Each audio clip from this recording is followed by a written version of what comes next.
Okay बच्चों, आज की क्लास में हम एक्टिव पैसिव वॉइस को फर्दर करेंगे। ये इससे पहले वाली क्लास में हमने 10 क्वेश्चन कंप्लीट कर लिए थे तकरीबन, जिसके अंदर हमने BA BA और BA और इवन 9th एंट्रेंस से भी जो एक्टिव पैसिव आए थे एमयू में, वो भी हमने वहाँ से करेक्ट किए थे। अब यहाँ एक्चुअली क्वेश्चन नंबर 11 से हम शुरू करने जा रहे हैं, ठीक है। तो क्वेश्चन नंबर 11 में, क्वेश्चन 11 के अंदर कहा गया है the passive voice of we should not insult the poor। यानी यहाँ पर जो है एक्चुअली ये पैसिव वॉइस जो है मॉडल फॉर्म में बन रहे हैं, जैसे कि आपको नजर आ रहा है कि यहाँ पर एक्चुअली शुड आपको नजर आ रहा है, तो निगेटिव सेंस में है, यानी ये मॉडल में निगेटिव में जा रहे हैं। तो इस लिहाज से यहाँ पर यह है हमें किस तरह से बनाने। मॉडल का मैंने क्या बताया आपको कि मॉडल की कैटेगरी में मॉडल ही रहेगा, लेकिन उसके अंदर जो है आपका बी और ऐड हो जाएगा, ठीक है, बी और वर्ब का थर्ड फॉर्म रहेगा। तो कुल मिलाकर के यहाँ पर जो है we should not insult the poor. अब आपको ये ध्यान देखना है कि यहाँ पर द पुअर जो आपका ऑब्जेक्ट है उल्ट करके सब्जेक्ट में आएगा, तो द पुअर वाले सब्जेक्ट एक ये है और एक ये है। तो सबसे पहले तो आप इसको हटा देंगे, क्लियर, सबसे पहले इसको हटा देंगे। अब इसके बाद यहाँ पर the poor ought not to be insulted, तो यहाँ पर जो है ऑट नॉट नहीं आएगा क्योंकि शुड नॉट है, तो आपको वही लगाने the poor are never insulted. अब यहाँ पर नेवर का यूज हो रहा है, तो इस लिहाज से यहाँ पर भी ये नहीं आएगा। और दूसरा बचता है the poor should not to be insulted. The poor, जैसे कि आप देख रहे हैं the poor should not to be insulted, तो आपका ये आंसर बन जाए। Clear, question number 11 clear. ये क्वेश्चन आपका बीकॉम 2022 और 23 के अंदर एमयू में पूछा गया। 2022-23 में बीकॉम में ये क्वेश्चन पूछा गया। नेक्स्ट क्वेश्चन, क्वेश्चन नंबर 12 में the passive of all trust and honest men। यानी all trust and honest men, actually इस क्वेश्चन को पहचानना है। पहले हम ये देखना है कि यहाँ पर जो वर्ड लग रहा है all, ये all जो है ये आपका अननोन सब्जेक्ट है। ये क्या है? अननोन सब्जेक्ट है। जब अननोन सब्जेक्ट है तो इसका मतलब यहाँ पर बाई का इस्तेमाल फिर नहीं होना चाहिए। बाई का इस्तेमाल फिर उस हिसाब से नहीं होना चाहिए, जैसे कि मैंने रूल आपको बताया। तो अब यहाँ देखते हैं कि ऑप्शन क्या कह रहे हैं इसके। एन ऑनेस्ट मैन, अगर हम यहाँ से उठाते हैं ऑब्जेक्ट को सब्जेक्ट में, N honest man is trust bye all. पहली बात तो यह है कि ट्रस्ट आ रहा है वर्ब का फर्स्ट फॉर्म, और पैसिव में वर्ब का फर्स्ट फॉर्म होता नहीं है, तो इसको तो हटा दीजिए। दूसरा, an honest man is trusted by all. An honest man is trusted by all, मे भी ये सही हो, चेक कर लेते हैं, ठीक है। आगे बढ़ते हैं, trust is honest by all man, ऐसे भी नहीं रहेगा, ठीक है, ऐसे भी नहीं रहेगा, ये भी आपका नहीं बनेगा। नेक्स्ट आता है all are trusted. All are trusted, तो यहाँ पर ऑल आर ट्रस्टेड तो का है, अब असल में ये भी आपका नहीं बनेगा। यही सी वाला बचता है जो कि इसका सही है। इसका आंसर है N honest man is trusted by all, क्योंकि एन ऑनेस्ट मैन एक सिंगुलर सब्जेक्ट है, जिसकी वजह से यहाँ पर इसका यूज हुआ है। और आप समझ पा रहे हैं कि प्रेजेंट इंडेफिनिट की कैटेगरी में ये जा रहा है, लेकिन अननोन सब्जेक्ट है, बट आप यहाँ पर बाय ऑल लगाएंगे, ठीक है। N honest man is trusted by all, तो सबसे अप्रोप्रिएट आंसर इसका यही था। ये क्वेश्चन आपका बीकॉम 2022-23 के अंदर पूछा गया है। ये दोनों क्वेश्चन क्लियर है, ठीक है। आगे बढ़ते हैं,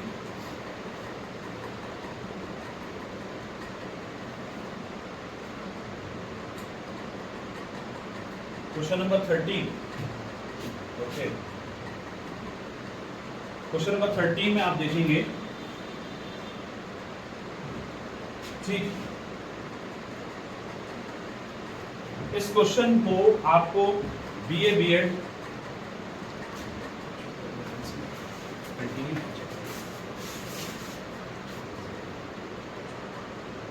नेक्स्ट क्वेश्चन है आपका, choose the sentence that correctly transform the following active sentences into passive voice. यहाँ पर आपको ये question BA BEd and BSc BEd 2023-24 के अंदर पूछा गया है। 2023-24 में ये क्वेश्चन आपसे पूछा गया है, और इस क्वेश्चन में कहा गया है कि the cook prepared a delicious meal. Clear, अब प्रिपेयर्ड यहाँ पर आ रहा है, वर्ब कितना आ रहा है, वर्ब क्या आ रहा है बच्चों, यहाँ पर आ रहा है प्रिपेयर्ड। तो ये प्रिपेयर्ड जो है ये आपका थर्ड फॉर्म भी हो सकता है और सेकंड फॉर्म भी हो सकता है, लेकिन सवाल इस बात का है कि हम कैसे पहचानेंगे कि थर्ड फॉर्म है या सेकंड फॉर्म है। तो हमने ये ऑब्जर्व किया कि वर्ब का सेकंड फॉर्म होगा।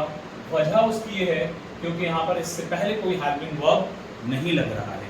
अगर इससे पहले कोई भी हेल्पिंग वर्ब लग रहा होता तो जाहिर सी बात है कि फिर हम यहाँ पर इसको वर्ब का थर्ड फॉर्म कह सकते हैं। अगर हैज हैव होता तो प्रेजेंट परफेक्ट का होता, अगर हैड होता तो ये पास्ट परफेक्ट का होता, और अगर विल हैव होता तो फ्यूचर परफेक्ट का होता। ठीक है, विल हैव विल हैव।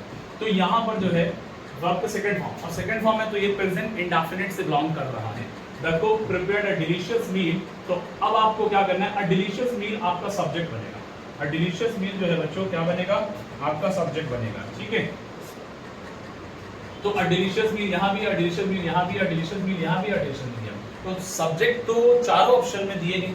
अब समझना है कि हमें, जैसा मैं बता रहा था कि अ डिलीशियस यहाँ भी है, अ डिलीशियस यहाँ भी, अ डिलीशियस मील यहाँ भी है और यहाँ भी।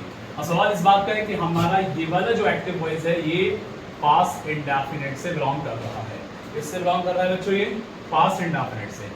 तो यहाँ पर पता चला जब ये पास्ट इंडेफिनिट से तो किस में बनेगा ये बच्चों, ये बनेगा पास्ट कॉन्टिन्यूअस से बनेगा। इसका हेल्पिंग वर्ब रहेगा पास्ट कॉन्टिन्यूअस। तो पास्ट कॉन्टिन्यूअस का हेल्पिंग वर्ब जो है वो वॉज और वर होता है। वॉज इसमें है और बाकी किसी में नहीं है। इसमें हैड बीन है इसलिए ये कट जाएगा, इसमें विल भी है ये कट जाएगा, इसमें इज है ये भी कट गया। तो आपका आंसर तो यही बचता है।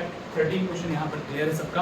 अब नेक्स्ट क्वेश्चन पर आएंगे जो कि आपका MBA 2015-16 के अंदर ये क्वेश्चन पूछा गया है। असल में इस क्वेश्चन के अंदर कहा यह गया है कि change into passive form, the mason is building the wall. तो सबसे पहले हमें जज करना है कि ये जो सेंटेंस है ये हमारा किस टेंस से बिलोंग कर रहा है।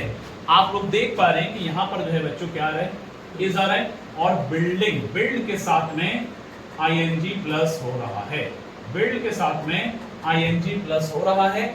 इसलिए आप लोग यहाँ पर प्रेजेंट कॉन्टिन्यूअस, ये एक्टिव वॉइस है, एक्टिव वॉइस का प्रेजेंट कॉन्टिन्यूअस है। तो प्रेजेंट कॉन्टिन्यूअस पैसिव वॉइस में बनाएंगे तो वहां पर भी प्रेजेंट कॉन्टिन्यूअस रहेगा हेल्पिंग वर्ब, लेकिन आपका जो द वॉल है वो उठ करके ऑब्जेक्ट की शक्ल में बनेगा। तो द वॉल यहाँ भी है, द वॉल यहाँ भी है, द वॉल। इस तरह से इसका आंसर फिर बनता है B, the wall is be, क्योंकि इसके अंदर कॉन्टिन्यूअस का हेल्पिंग वर्ब भी है और बीइंग भी लग रहा है, तो बाकी ऑप्शन कट रहे हैं। तो इस हिसाब से आपका आंसर MBA 2015-16 के अंदर बच्चों ये क्वेश्चन आया है, बहुत इंपॉर्टेंट क्वेश्चन है और इस क्वेश्चन का आंसर है बी। कितनी आसानी से आप यहाँ पर चीजों को सीख पा रहे हैं, आप खुद इस चीज को जज कर रहे होंगे। बस वीडियो से लास्ट तक जुड़ रहेंगे, अभी कई सारे और क्वेश्चन हम कवर कराने वाले हैं। MBA लेवल के क्वेश्चन चल रहे हैं। कहाँ से हमने स्टार्ट किया था, 9 एंट्रेंस से, उसके बाद BA, BAFL, BCom, B.Ed, BSc B.Ed, BA B.Ed, तमाम अलग अलग कोर्सेज के MU के हमने एक्टिव पैसिव को एक जगह पे कलेक्ट किया है। ऐसी वीडियो आपको कहीं नहीं मिलेगी, क्योंकि तमाम कोर्सेज के पेपर में तमाम कोर्सेज के एग्जाम में जो आपके एक्टिव पैसिव बनाए, हमारे इंग्लिश के हर एक टॉपिक इसी तरह से आपको मिलेंगे। जो न्यू कमर्स हैं वो सब्सक्राइब जरूर करें और वीडियो अगर पसंद आती है लाइक करें और अपने फ्रेंड्स को शेयर जरूर करें ताकि उन लोगों का भी फायदा हो सके। Come to the next question. अगला क्वेश्चन आपका है 15 नंबर का। इस क्वेश्चन में कहा गया है change in passive voice he found the student guilty. अब सवाल इस बात का है कि पहले हमें पहचानने की जो हमें ये एक्टिव वॉइस वाली लाइन दे रखी है, ये जो सेंटेंस दे रखा है, ये आपका कौन से टेंस से बिलोंग कर रहा है। ही फाउंड, आपने यहाँ पर सबसे पहले ऑब्जर्व किया फाउंड, और फाउंड जो होता है V2 होता है। यहाँ जो है आप देख पा रहे हैं फाइंड का सेकंड फॉर्म है फाउंड, और अगर इसके साथ में हेल्पिंग वर्ब कुछ लग रहा होता तो शायद ये थर्ड फॉर्म कंसीडर किया जाता। तो ये सेकंड फॉर्म है, तो इसका मतलब है कि पास्ट इंडेफिनिट है, और जब पास्ट इंडेफिनिट में हम होते हैं तो हम हमेशा पास्ट कॉन्टिन्यूअस का हेल्पिंग वर्ब लगाते हैं। तो पास्ट कॉन्टिन्यूअस का हेल्पिंग वर्ब वाज यहाँ है तो ये हो सकता है इसका, लेकिन वाज यहाँ नहीं है, इसको हटा दीजिए। इसी तरह से वाज यहाँ है, ये भी हो सकता है, वाज यहाँ, ये भी हो सकता है। अब सही तरह और फर्दर चेक करेंगे। अभी हमने सिर्फ एक आइडेंटिटी को पकड़ा है कि जिसमें वाज लग रहा है वो आंसर होगा, लेकिन उसके अलावा बाकी चीजों को देखना है कि कहाँ से हमें शुरू करना है। He found the student guilty, तो यहाँ से चेक करें, the student was found to be guilty by him, मे भी पॉसिबल ये हो, the student was found guilty by him, guilty by him। अब मैं एक चीज समझाऊंगा यहाँ पर कि कहाँ पर to और be का इस्तेमाल कैसे होगा और क्यों लग रहा है। तो इस हिसाब से the student was found guilty, the student was found guilty, ये इसका नहीं बनेगा, इसलिए क्योंकि यहाँ पर गिल्टी के साथ में आपका फिर हिम का भी यूज होना है, क्योंकि ही आपका सब्जेक्ट है तो इसके अंदर वो सब्जेक्ट नहीं है। दो कट गए, अब आपके पास 50% आप करीब हैं कि इनमें से कोई एक आंसर होगा। The student was found guilty by him, या ये the student was found to be guilty by him. जरा ध्यान से सुने, फाउंड और गिल्टी, फाउंड और गिल्टी जो हैं ये दो आपके कहीं ना कहीं एक तरह से वर्ब हैं, और अगर हम इसकी बात करें found guilty, the student was found guilty by him, तो ये दोनों वर्ब जब कभी भी किसी सेंटेंस के अंदर दो वर्ब आते हैं तो उनके बीच में टू का लगाना जरूरी होता है। तो वहां पर हमारे सेंटेंस में टू नहीं है, तो इस हिसाब से बी ऑप्शन कट जाएगा। तो फिर आपके पास बचता है the student was found to be guilty by him. Clear है? ठीक है, तो इस तरह से यहाँ पर हम इसका यूज कर रहे हैं। नेक्स्ट क्वेश्चन, क्वेश्चन नंबर 16 है, जो कि MBA 2000, अब मैं इसको आगे बढ़ा दूं क्वेश्चन नंबर 16 के लिए। ठीक है, ये क्वेश्चन MBA आपका 2016 के अंदर आया है। ठीक है,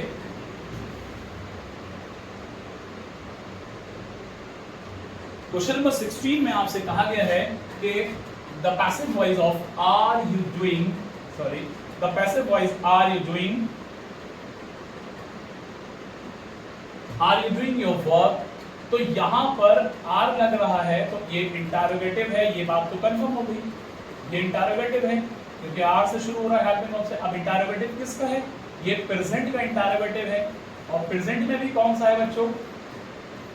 ये प्रेजेंट का कॉन्टिन्यूअस वाला है, प्रेजेंट का कॉन्टिन्यूअस वाला है। तो इससे समझ में आ रहा है क्योंकि यहाँ पर आईएनजी हो रहा है और आर लग रहा है, और आर हेल्पिंग वर्ब होता है प्रेजेंट कॉन्टिन्यूअस का, और उसमें आईएनजी भी नजर आ रहा है आपको। तो अब यहाँ पर ये क्वेश्चन आपका एमबीए 2022-23 के पेपर में आया है एमयू में। ठीक है, अब यहाँ हम बात कर रहे हैं कि इसको कहां से बनाए। तो सबसे पहले यहाँ पर ये देखना है कि जो हमारा एक्चुअल में सब्जेक्ट बनेगा वो क्या होगा, ये बनेगा। अब इसमें सॉरी, इसके अंदर आपका जो सब्जेक्ट बनेगा, यहां योर वर्क आपका सब्जेक्ट बनेगा, योर वर्क जो है वो आपका सब्जेक्ट बनेगा। अब यहां योर वर्क कहां स्टार्ट हो रहा है, लेकिन एक सवाल इस बात का है कि भाई यहां पर योर वर्क सब्जेक्ट बनेगा, बट कहीं ना कहीं अगर इंटरोगेटिव बन रहा है तो उसका हेल्पिंग वर्ब आर है, तो वही सी बात है कि वहां पर भी आपको हेल्पिंग वर्ब में रखना है, हेल्पिंग वर्ब को आगे रखना है। तो आर है, लेकिन आर यू की वजह से लगा था इसलिए आर था क्वेश्चन में, बट योर वर्क सिंगुलर है तो इसमें हेल्पिंग वर्ब जो लगेगा बच्चों वो क्या लगेगा, इज लगेगा। ये बात जरा समझ में आ रही है। अब इस जिस के अंदर लग रहा है, इसमें लग रहा है, इसमें लग रहा है, इसमें लग रहा है, तो ये तीन में से हो सकते हैं, लेकिन ये वाला ऑप्शन नहीं बनेगा। इतनी बात सबके समझ में आ गई। अब आगे प्रोसेस करते हैं। इज योर वर्क, यहां से आपने इज द वर्क, तो इसमें इज द वर्क का है, योर हटा दिया तो ये भी खत्म हो गया। तो क्या बचा, is your work being done by you. देखो यहाँ पर योर वर्क सब्जेक्ट है, हेल्पिंग वर्ब का आ गया इज योर वर्क, फिर मैंने कहा था कंटीन्यूअस में बीइंग लगाते हैं, फिर V3 होता है, फिर उसके बाद बाय, फिर सब्जेक्ट। तो ये बिल्कुल परफेक्ट है, इसको भी चेक कर लेते हैं। Is your work being done, तो इसमें यू बाय वगैरह नहीं है, इसलिए ये हट जाएगा, फिर आपका सी ऑप्शन बचेगा। यहां तक सबका क्लियर है? ओके, आगे बढ़ते हैं। यहां पर ये भी एमबीए के पेपर से 4-5 क्वेश्चन एक साथ में आए हैं, लेकिन ये काफी पहले आए थे, इसलिए यह मेंशन इस जगह पर नहीं है, लेकिन मैंने ये एमबीए के पेपर से उठाए हैं। एक्चुअल में इस क्वेश्चन के अंदर आपसे कहा गया है चेंज इनटू पैसिव फॉर्म। 17 से लेकर के मेरे ख्याल से 20-22 तक क्वेश्चन है यहाँ पर, और ये सारे क्वेश्चन भी एमबीए के अंदर पूछे गए हैं। अब मैं आपको दिखाता हूँ, देखिए क्वेश्चन नंबर 17 से लेकर के इसमें कहा गया है एक स्टेटमेंट यहाँ पर आ गया है चेंज इनटू पैसिव फॉर्म। अब इसके अकॉर्डिंग चलते हैं। यहाँ पर देखिए, Yuvraj was writing a letter to his father, Yuvraj was writing a letter to his father, तो वाज के साथ में आईएनजी, तो ये आपका क्या है बच्चों, पास्ट कंटीन्यूअस है। ये क्या है,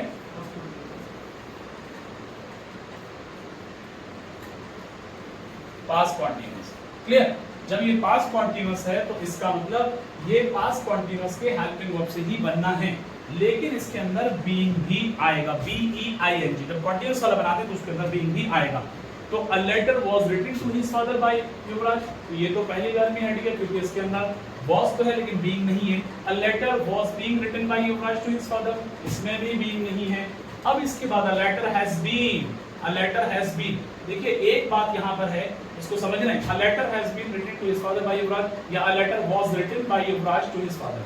अब देखो इसके अंदर सॉरी यहाँ पर एक मिस्टेक हुई है, इसको रिपीट कर देता हूँ। बी किसके अंदर है, मैं बी को पहले चेक करूंगा। लेटर हैज बीन, क्योंकि यहाँ हैज बीन है, यहाँ क्या है, हैज बीन है बच्चों।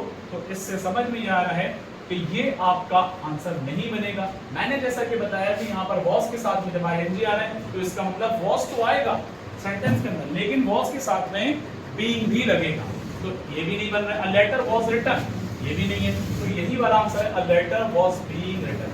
देखो हेल्पिंग ऑफ ऑब्जेक्ट जो है इसके अंदर ये रहेगा लेटर, फिर उसके बाद हेल्पिंग ऑफ वॉज रहेगा, फिर बीइंग आएगा, फिर V3 रहेगा, और उसके बाद बाई, फिर उसके बाद Yuvraj, by Yuvraj to his father. ये चीज अपनी जगह सेम ही यहाँ पर आएगी।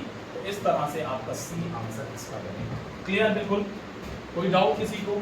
अगर किसी बच्चे को कोई डाउट है तो कमेंट करके मुझे बताएं, तो उसके डाउट को भी क्लियर किया जाएगा। डेफिनेटली हम उसकी हेल्प करेंगे। नेक्स्ट क्वेश्चन है please help me. Next question क्या है?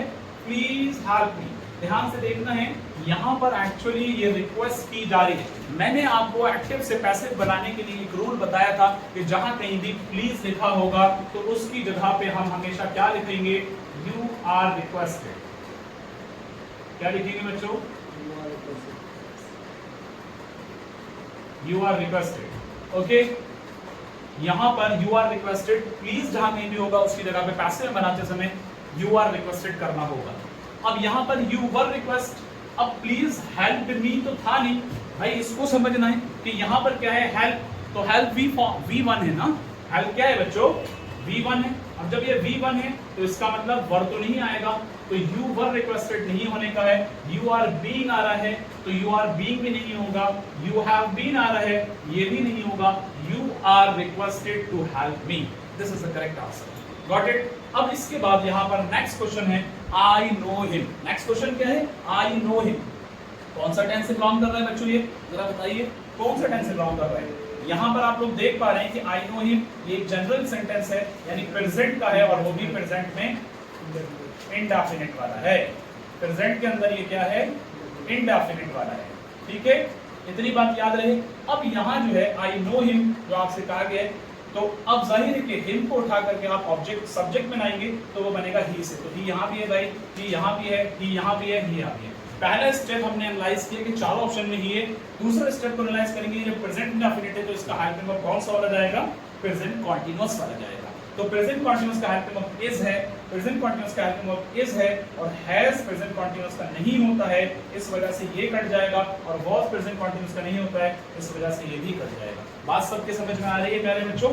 अब यहाँ पर अगले वाले में देखना है कि he is known by me, ये सही है, या he is known to me, ये सही है। गौर से सुन लीजिए, हिम की जगह ही, हेल्पिंग वर्ब इज, नो का नोन वर्ब थर्ड फॉर्म, फिर आई का ऑब्जेक्ट क्या होता है बच्चों? मी, लेकिन उससे पहले बाय लगेगा। He is known by me, this is the correct answer. He is known to me, this is not. Got it? Clear? ठीक है। अब इसी तरह से आप यहां पर आगे की तरफ बढ़ेंगे। कुछ क्वेश्चन और हैं जो मैं आपको बता देता हूं, देखिए 19 के बाद मेरे ख्याल से एक या दो क्वेश्चन और आपके रह गए जी। 2 क्वेश्चन है यहां पर देखिए।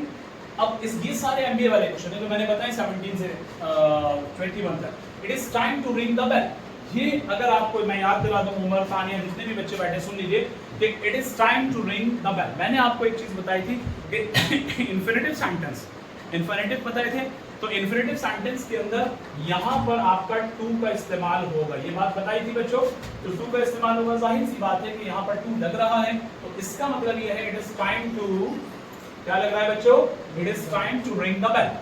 तो एक बात यहाँ पर समझ में आती है कि it is time to ring the bell, तो यहाँ पर टू लग रहा है, तो टू का सेंस क्या जा रहा है कि इन्फिनेटिव है। और इन्फिनेटिव को एज इट इज बनाते हैं, बस सिर्फ आपको क्या करना है, टू के बाद में बी लगाना है और वर्ब का थर्ड फॉर्म लगाना है। टू के बाद में बी लगाना है और वर्ब का थर्ड फॉर्म लगाना है। तो it is time to be, ring का ये थर्ड फॉर्म होगा।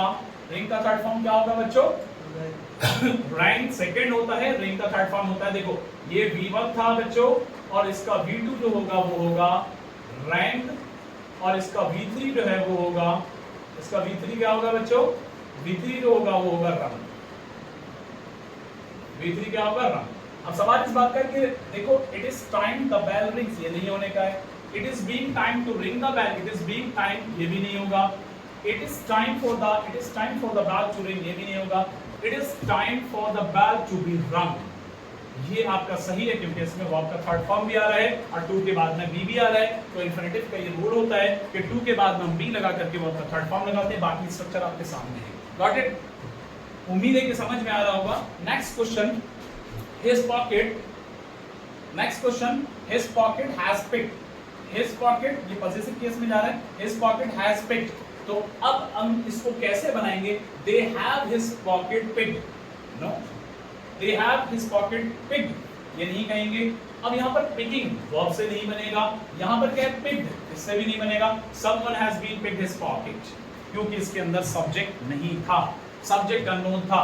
इसकी पॉकेट मतलब हिज पॉकेट हैज पिक्ड का सेंस क्या जा रहा है कि उसकी पॉकेट मार ली गई या चोरी हो गई उसकी जेब से, समझ रहे। तो इसका मतलब यह है कि समवन हैज बीन पिक्ड, और एक्चुअल में यहाँ पर हैज लग रहा था, तो जब हैज लग रहा है तो प्रेजेंट परफेक्ट वाला है, ये क्या है प्रेजेंट परफेक्ट, और ये अपने आप में V3 है। तो इसका मतलब आपको हेल्पिंग वर्ब लगाना है प्रेजेंट परफेक्ट कंटीन्यूअस का, जो कि हैज बीन यहाँ था, तो someone has been picked his pocket. Got it? वो आप लोग समझ पा रहे होंगे। और आज की क्लास यहीं पर हम ओवर कर रहे हैं। जिन बच्चों ने ये क्लास कंटिन्यू करी है और इसको पूरा देखा है, थैंक यू सो मच बच्चों। अगर कोई डाउट है, कोई परेशानी है, तो आप मुझे कमेंट में कर सकते हैं। इसी तरह की और भी आगे वीडियो आती रहेंगी, आप जुड़े रहें हमसे। Thank you so much.